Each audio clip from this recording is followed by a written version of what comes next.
नमस्कार दोस्तों, एडिल civil services classes में आप सबका स्वागत है। फ्रेंड्स, 68 बीपीएससी पीटी का रिजल्ट आ गया है, आपने देख लिया होगा। और कटअप, जहाँ तक कटअप की बात है तो ये कटअप आपने देखा ही होगा। जनरल कैटेगरी का जो कटअप है वो 91 गया है, ठीक है। और बाकी जो अन्य कैटेगरी के जो कटअप्स हैं, फीमेल्स का जो जनरल कैटेगरी में है 84 है। बाकी इसी तरह से आप अन्य कैटेगरी का भी देख सकते हैं। फ्रेंड्स, 68 बीपीएससी पीटी के कटअप को देखने के बाद अब एक अनुमान लगाना आसान हो गया है कि जो बीपीएससी का जो पीटी का जो कटअप है, नेगेटिव मार्किंग लागू होने के बाद एक सेफ जोन क्या रह सकता है, ठीक है।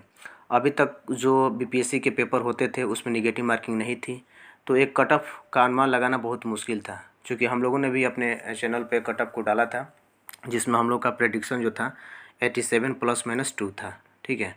और तो कटअप का रेंज जो था 85 से लेकर 89, तो उसको ये क्रॉस करके 91 गया है, ठीक है। तो स्लाइटली ऊपर गया है।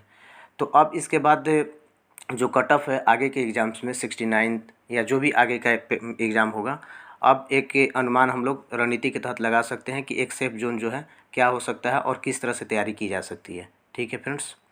तो फ्रेंड्स, जैसा कि 67th में हम लोगों ने कटअप को देखा था, जिसमें कटअप जो है जनरल कैटेगरी का 113 चला गया था। तो अब ये इतिहास बन गया है और शायद ही कभी इसका रिपीटेशन होगा, ठीक है।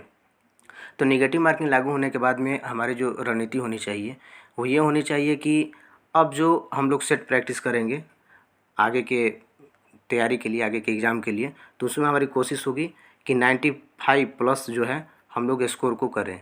और एग्ज़ाम में भी हमारी कोशिश होगी कि 95 अगर स्कोर हम लोग करते हैं तो एक सेफ जोन होगा ये किसी भी कैटेगरी के लिए। क्योंकि 95 जो है, अब मान के चलिए कि जनरल कैटेगरी में भी आप अगर लाते हैं तो आप जो है पीटी बीपीएससी का क्वालिफाई कर जाइएगा, ठीक है।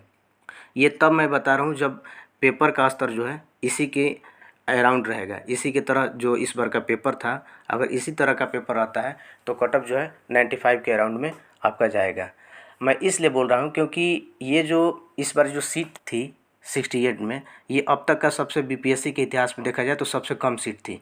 मतलब इतिहास की मैं बात इसलिए कर रहा हूँ कि पिछले मान के चलिए 6 से 7 टाइम्स पहले जो पहले पेपर हुए हैं, मान के चलिए कि 56 से 69वीं, 56 से 59वीं से पहले भी, तो जहाँ तक के सीटों की बात है, तो इसके बाद जो भी पेपर हुए हैं, जो भी एग्ज़ाम हुआ है, सीटों की संख्या मान के चलिए कभी 500, कभी 600, कभी 700, कभी 800, यहाँ तक मतलब इससे भी ज़्यादा सीटें रही है। लेकिन इस बार सीटें जो हैं काफ़ी कम थी। तो मैं ये मानकर चल रहा हूँ कि सीटों की संख्या जो है अब आगे से काफ़ी बढ़ेंगी। और जैसा कि चेयरमैन सर ने भी कहा था कि आगे की जो एग्ज़ाम है वो कंबाइंड होंगे, सीडीपीओ, ऑडिटर, जो भी एग्ज़ाम बीपीएससी के द्वारा कंडक्ट किए जाते हैं वो सब कंबाइंड हो गए। तो सीटों की संख्या मान के चलिए कि इससे तो ज़्यादा ही होगी। तो सीटों की संख्या मान के चलिए कि 68 से ज़्यादा होगी। क्वेश्चन का जो लेवल है यही रहेगा। नेगेटिव मार्किंग जो है, चूँकि नेगेटिव मार्किंग आगे के पेपर में भी रहेगा, और ई ऑप्शन जो है अभी भी आगे के एग्ज़ाम में लागू किया जाएगा। अभी इसको हटाए जाने का भी कोई प्रावधान नहीं है, ठीक है। तो ये वीडियो बनाने का मकसद यही था कि आगे जब भी आप सेट प्रैक्टिस करें 69वीं के लिए, तो आपकी कोशिश ये होनी चाहिए कि 95+ जो है स्कोर करें। जितना आगे कीजिएगा उतना सेफ जोन में रहिएगा। अब डरने की कोई ज़रूरत नहीं है कटअप के लेकर। कितने लोग ये बोल रहे थे कि कटअप जो है नेगेटिव मार्किंग के बाद भी 100 जाएगा, 105 जाएगा, तो ऐसा कुछ हवा नहीं बनने वाला है। अब जो कटअप जो है 95 के ही राउंड में रहेगा, ठीक है फ्रेंड्स।